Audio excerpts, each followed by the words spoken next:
On a littéralement transformé Paul, il a perdu 16 kilos en 19 semaines. Et dans cette vidéo, je vais t'expliquer exactement toute la stratégie qu'on a mis en place pour lui permettre ses résultats et passer du physique de papa à la retraite à mettre à l'amant le physique de Brad Pitt. Paul a essayé d'obtenir pendant 2 ans un physique athlétique, mais sans réel succès. Il a essayé plein de techniques de son côté, plein de méthodes d'entraînement, plein de régimes, mais il n'a jamais réussi à avoir les résultats qu'il voulait. Un physique athlétique, perdre du gras et avoir une meilleure santé, dépasser les 40 ans. Donc Paul est entrepreneur, il bosse 10 à 12 heures par jour et il dessine les devantures d'entreprises de renom en dorure. Donc c'est hyper stylé ce qu'il fait, je vous invite à checker son Instagram, ça s'appelle Étienne Renard sur Insta. Hyper stylé, donc emploi du temps très chargé, donc peu de temps pour s'entraîner, peu de temps pour se restaurer, et il avait besoin d'une stratégie complète, chirurgicale, qui lui permette du résultat rapidement. Donc son emploi du temps est chargé, et malgré ses efforts et son temps consacré au sport depuis 3 ans, aucun résultat visible et du poids en trop. Comme tu peux le voir sur les photos ici, il a vraiment le physique du papa classique qui s'entraîne peu, qui prend du ventre facilement et qui ne se sent pas forcément bien dans son corps. Crise de la quarantaine, remise en question totale, Paul est passé de random au physique de Brad Pitt en moins de 19 semaines. Ça, c'est le avant-après de Paul que je t'ai montré au début de la vidéo. Le avant-après insane, c'est des résultats qu'on a eu ensemble exceptionnels et si tu suis précisément la méthode que je t'explique, tu peux toi aussi avoir les mêmes résultats.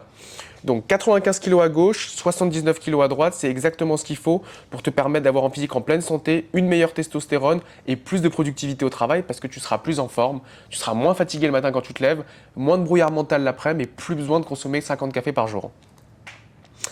Dès la 2e semaine, Paul a perdu 4 kilos. Donc je le note, je le notifie, c'est rare de perdre autant de poids. Comment on explique cette perte? Rééquilibrage alimentaire. Son ventre était inflammé de la mauvaise nourriture qu'il avait, il mangeait souvent au fast-food, il mangeait souvent dehors, pas les bonnes choses. Donc on a perdu de la rétention d'eau, l'inflammation du ventre a arrêté et le rééquilibrage alimentaire qu'on a mis en place lui a permis de perdre rapidement ses premiers poids pour faire dégonfler le ventre. Ça s'est fait dès la 2e semaine. De la semaine 2 à la semaine 14, on a appris à Paul à s'entraîner correctement sur le renforcement musculaire pour devenir bon à la salle. En fait, aller à la salle sans avoir de résultats, c'est complètement inutile. C'est comme si tu allais travailler le matin, mais que tu gagnais rien à la fin de la journée. Quand tu vas à la salle, tu veux optimiser ton temps, tu as peu de temps pour t'entraîner, tu as entre 40 et 50 minutes, tu as envie d'en ressortir le meilleur de ton investissement que tu as pris en temps ce matin pour t'entraîner. Donc, on a appris à Paul à s'entraîner avec un programme spécifique à sa morphologie et ses pathologies. Il avait tendance à avoir mal aux lombaires facilement, donc on n'a pas mis d'exercice qui chargeait les lombaires de façon inutile. Par contre, on lui a renforcé les lombaires pour ne plus avoir mal au dos parce que son job est relativement physique. Il s'est entraîné 3 à 4 fois par semaine, moins d'1 heure, et je spécifie moins d'1 heure, ça sert à rien de s'entraîner 1h30, 1h45. Le mieux, c'est des trainings précis, spécifiques, intenses et de les répéter dans la semaine. Petit training, mais plusieurs fois dans la semaine.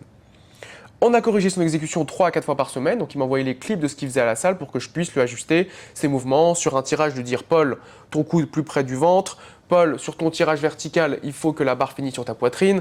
Je l'ai corrigé sur tous les mouvements, ce qui lui a permis de progresser à la salle. Paul voyage beaucoup pour son travail, 2 fois par mois en moyenne, et on a alors adapté la programmation renfo ainsi que la diète. Il n'y a pas mort d'homme, comme tout le monde, tu as besoin de sortir le week-end, tu vas être amené à sortir en semaine, tu vas être amené à voyager, tu vas être amené à faire des voyages même de parfois 2-3 semaines. Le programme s'est entièrement adapté en temps réel, à la fois sur la diète et sur le training pour lui permettre de continuer à avoir du résultat et éviter l'effet yo-yo qu'on entend trop souvent chez trop de pratiquants.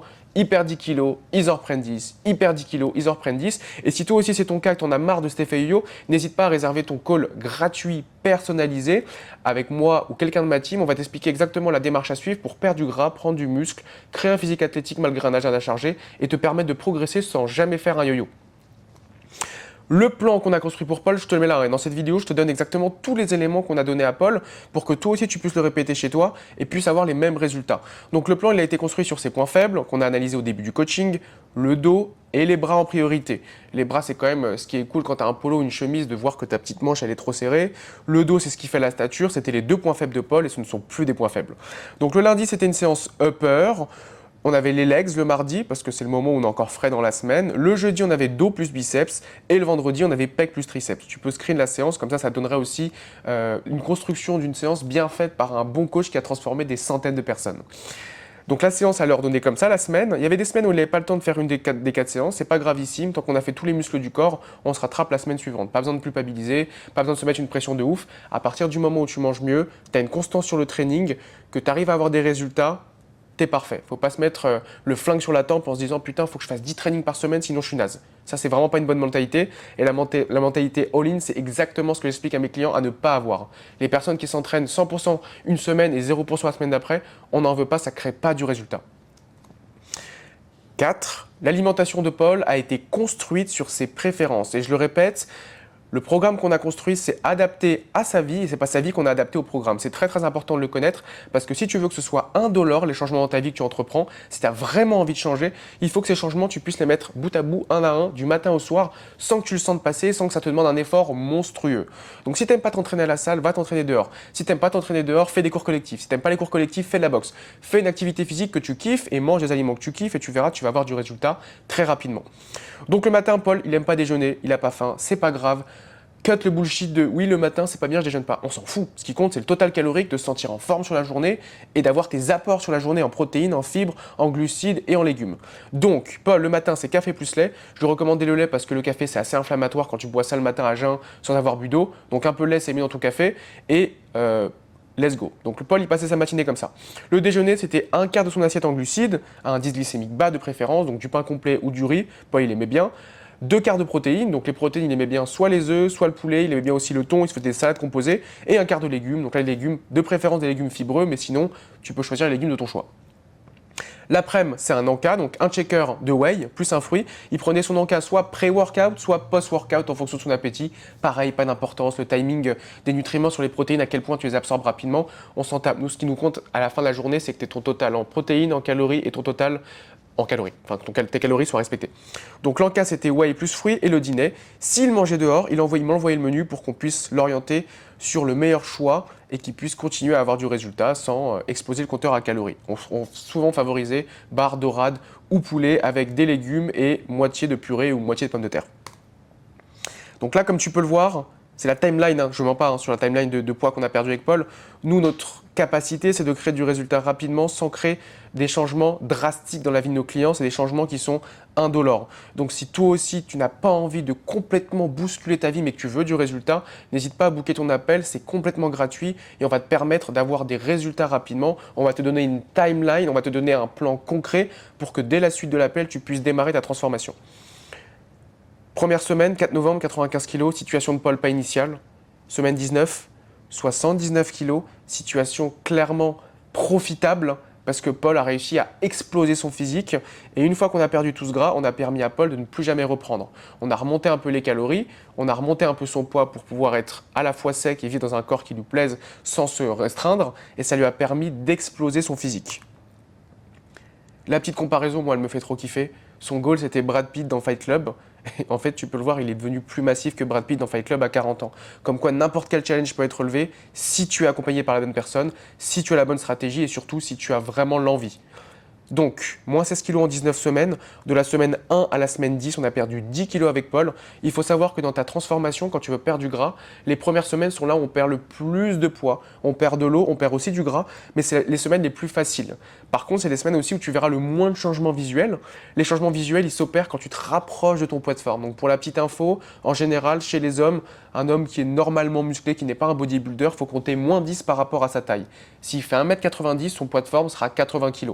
S'il fait 1m80, son poids de forme sera 70 kg et c'est à peu près pareil chez les femmes. Pareil, à moins qu'elles soient très musclées, il faut compter moins 5, pareil pour un homme. De la semaine 10 à 13, le poids a stagné. Oh, qu'est-ce qu'on a fait? Le poids a stagné, c'est la fin du monde. Putain, il perd plus.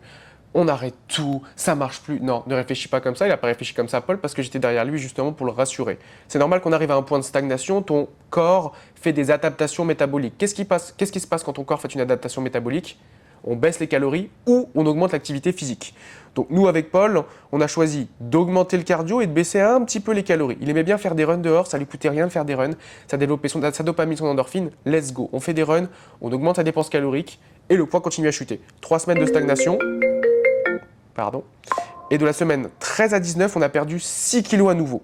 Les ajustements portent leurs fruits et ça nous a permis de sortir de cette zone de stagnation avec les bons ajustements en temps et en heure sans faire n'importe quoi. À 40 ans, Paul a prouvé qu'il n'est jamais trop tard pour s'y mettre. Tu peux relever les challenges que tu veux à n'importe quel âge. Tout est une question de volonté, de suivi, mais aussi d'avoir la bonne stratégie et de ne pas perdre de temps. Il est jamais trop tard pour chercher à être meilleur et il est jamais trop tard pour se lancer des challenges et les challenges de ta vie. Et si toi aussi tu veux en savoir plus sur ces transformations incroyables qu'on fait à nos clients, va nous follow sur Instagram, Joe Next Door. Tu as aussi tous les témoignages de mes clients sur ma chaîne YouTube GND Témoignages et bien évidemment tout le contenu que je poste gratuitement 2 à 3 fois par semaine pour te permettre d'avoir les mêmes transformations chez toi sans suivi et d'avoir des résultats extraordinaires. Donc n'oublie pas de nous follow et on se retrouve de l'autre côté.